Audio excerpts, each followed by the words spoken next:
Welcome to The Explainer. Today, we're going to explore an idea that has absolutely captivated humanity for millennia, an idea that offers a pretty radical answer to our single biggest question. You know, it's the question, isn't it? The one that's puzzled philosophers, prophets, and, well, every single one of us at some point. Is that it? Is it just the end? Or could it be the beginning of something new? For thousands of years and across so many different cultures, one powerful idea has offered an answer: reincarnation. It's this concept that our existence isn't just one short single story, but maybe more like a multi-volume epic. Okay, so what are we really talking about here? At its very core, reincarnation is the belief that some essential part of you, call it a soul, a spirit, a stream of consciousness, whatever, it doesn't just end when your body does. Instead, it continues on, starting a brand new life in a totally different form. But how is that supposed to work? I mean, is it just random? Is there a system? To really understand it, we need to look at the traditions where this idea was first really explored, especially in the East. In faiths like Hinduism and Buddhism, life isn't seen as a straight line. No, it's a wheel, an endless cycle of birth, death, and then rebirth, known as samsara.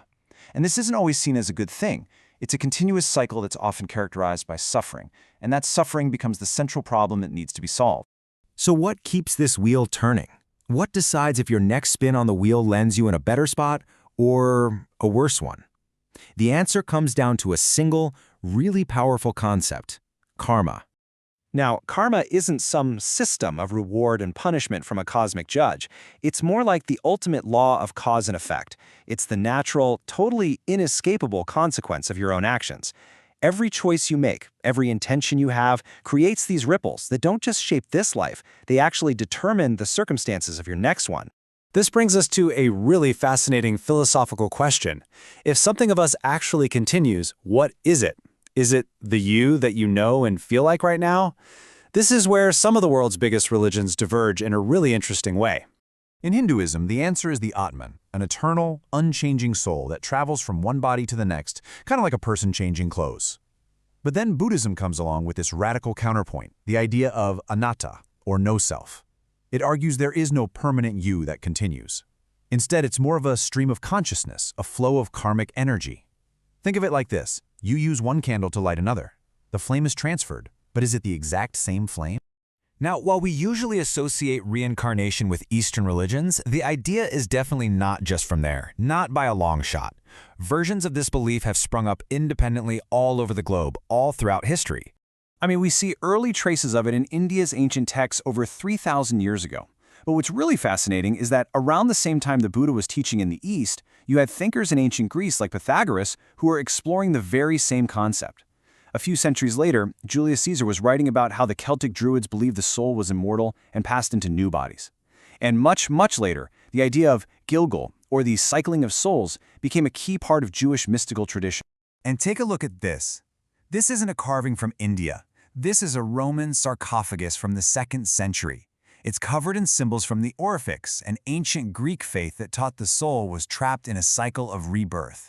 It's a powerful reminder that this idea has really deep roots in the West, too. But despite its global reach, the idea of reincarnation ran straight into a very different model of existence. This linear, one-shot worldview that came to dominate the Abrahamic faiths like Judaism, Christianity, and Islam. So in this cyclical worldview, the soul is on this huge journey through countless lives. But the ultimate goal isn't just to get a better rebirth next time around. It's to break the cycle completely, to achieve what's called moksha, or liberation, a final release from that wheel of samsara. Now contrast that with this. This single verse from the Christian New Testament lays out a completely different path. One life, one death, followed by one final judgment.